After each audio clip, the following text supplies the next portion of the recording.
ഏവർക്കും എൽ കഫയുടെ ഏറ്റവും പുതിയ വീഡിയോയിലേക്ക് സ്വാഗതം.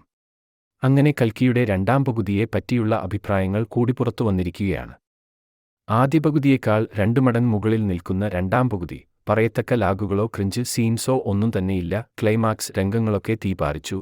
കമലഹസാനൊക്കെ അടുത്ത പാർട്ടിലായിരിക്കും കൂടുതൽ സ്ക്രീൻ സ്പേസ് ലഭിക്കുക. മലയാളത്തിൽ നിന്നും ഉണ്ടായിട്ടുള്ള താരങ്ങളായ അന്ന ബെന്നും ശോഭനയും ചിത്രത്തിൽ കസറിയിട്ടുണ്ട്.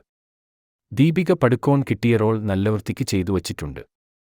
സെക്കൻഡ് ഹാൾഫിലെത്തിയ ചില ക്യാമിയോസ് കുറച്ചുകൂടി ബൂസ്റ്റഡ് ആവാമായിരുന്നു എന്നും അഭിപ്രായം ഉയരുന്നുണ്ട്.